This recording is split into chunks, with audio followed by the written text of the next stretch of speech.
जय श्री श्याम। राधे राधे दोस्तों। दोस्तों, पौराणिक मान्यता के अनुसार कैलाश पर्वत में भगवान शिव माता पार्वती के साथ नंदी और अपने गढ़ों के साथ बैठे हुए थे। इस अवसर में मां पार्वती ने शिव जी से पूछा कि हे महेश्वर, मैंने वह कौन सा पुण्य किया था जिसके कारण आप मुझे पति के रूप में मिले हैं। आप तो अंतर्यामी हैं, तो आप मुझे अवश्य इस बात को बताइए। इस बात को सुनकर शंकर जी कहते हैं कि हे देवी, आपने तो अति उत्तम पुण्य का संग्रह किया था जिससे आपको मैं प्राप्त हुआ था।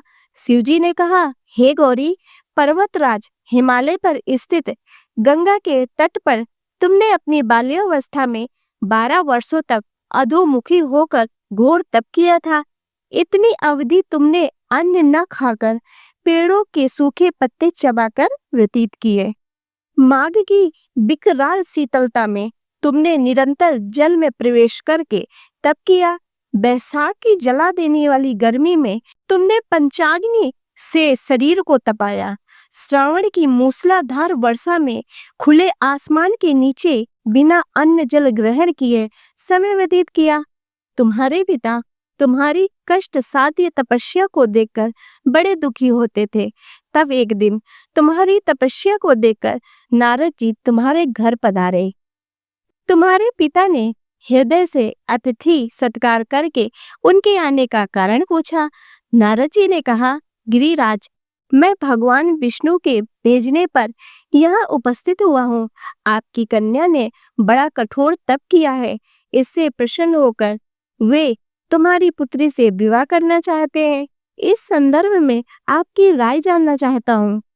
नारद जी की बात सुनकर गिरिराज गदगद हो उठे। उनके तो जैसे सारे क्लेश ही दूर हो गए। प्रसन्न होकर वे बोले, यदि स्वयं विष्णु मेरी कन्या का वरण करना चाहते हैं तो भला मुझे क्या आपत्ति हो सकती है। वे तो साक्षात ब्रह्म है। हे महर्षि, ये तो हर पिता की इच्छा होती है कि उसकी पुत्री सदा सुख संपदा से युक्त पति के घर की लक्ष्मी बने। पिता की सार्थकता इसी में है कि पति के घर जाकर उसकी पुत्री पिता के घर से अधिक सुखी रहे। तुम्हारे पिता की स्वीकृति पाकर नारद जी विष्णु जी के पास गए और उनसे तुम्हारे ब्याह के निश्चित होने का समाचार सुनाया। मगर इस विवाह संबंध की बात जब तुम्हारे कान में पड़ी तो तुम्हारे दुख का ठिकाना न रहा। तुम्हारी एक सखी ने तुम्हारी इस मानसिक दशा को समझ लिया और उसने तुमसे उस विक्षिप्तता का कारण जानना चाहा। तब तुमने बताया, मैंने सच्चे हृदय से भगवान शिव शंकर का वरण किया है, किंतु मेरे पिता ने मेरा विवाह विष्णु जी से निश्चित कर दिया है। मैं विचित्र धर्म संकट में हूँ। अब क्या करूँ? प्राण छोड़ देने के अतिरिक्त अब कोई भी उपाय शेष नहीं बचा। तुम्हारी सखी बड़ी ही समझदार और सूझबूझ वाली थी। उसने कहा, सखी, प्राण त्यागने का इसमें कारण ही क्या है? संकट के मौके पर धैर्य से काम लेना चाहिए। नारी के जीवन की सार्थकता इसी में है कि पति रूप में हृदय से जिसे एक बार स्वीकार कर लिया, जीवन पर्यंत उसी से निर्वाह करे। सच्ची आस्था और एक निष्ठा की समझ तो ईश्वर को भी समर्पण करना पड़ता है।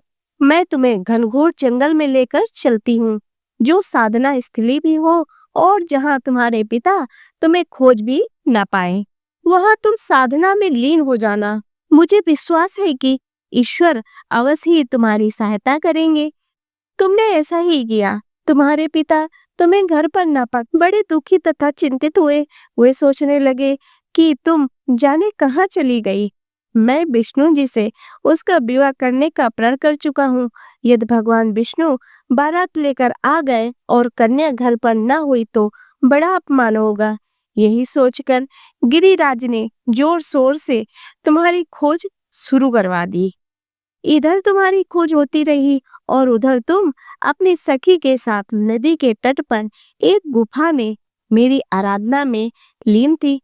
भाद्रपद शुक्ल तृतीया को हस्त नक्षत्र था। उस दिन तुमने रेत के शिवलिंग का निर्माण करके व्रत किया। रात भर मेरी स्तुति के गीत गाकर जागी। तुम्हारी इस कष्ट साध्य तपस्या के प्रभाव से मेरा आसन डोलने लगा, मेरी समाधि टूट गई। मैं तुरंत तुम्हारे समक्ष जा पहुंचा और तुम्हारी तपस्या से प्रसन्न होकर तुमसे वर मांगने के लिए कहा। तब अपनी तपस्या के फलस्वरूप मुझे अपने समक्ष पाकर तुमने कहा, मैं हृदय से आपको पति के रूप में वरण कर चुकी हूँ।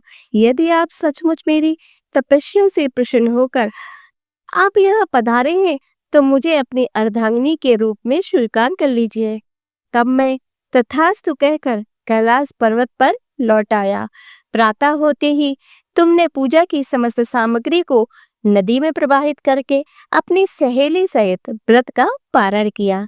उसी समय अपने मित्र बंधु व दरबारियों सहित गिरिराज तुम्हें खोजते खोजते वहां आ पहुंचे और तुम्हारी इस कष्ट साध्य तपस्या का कारण तथा उद्देश्य पूछा।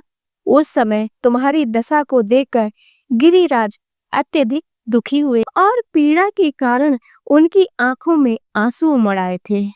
तुमने उनके आंसू पोंछते हुए विनम्र स्वर में कहा, पिताजी, मैंने अपने जीवन का अधिकांश समय कठोर तपस्या में बिताया है। मेरी इस तपस्या का उद्देश्य केवल यही था कि मैं महादेव को पति के रूप में पाना चाहती थी। आप क्योंकि विष्णु जी से मेरा विवाह करने का निर्णय ले चुके थे, इसीलिए मैं अपने आराध्य की खोज में घर छोड़कर चली आई।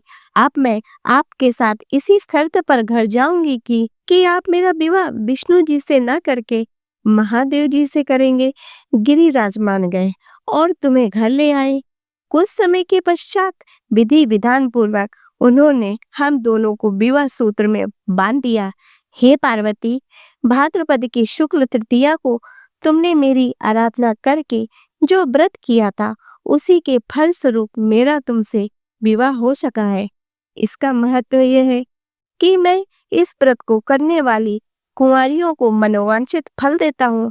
इसीलिए सौभाग्य की इच्छा रखने वाली प्रत्येक युवती को यह व्रत पूरी एक निष्ठा तथा आस्था से करना चाहिए। तो बोलिए हर हर महादेव। दोस्तों, आशा करती हूँ कि आपको ये व्रत कथा पसंद आई होगी। यदि ये व्रत कथा पसंद आई हो तो इसे लाइक करें तथा चैनल को सब्सक्राइब करें।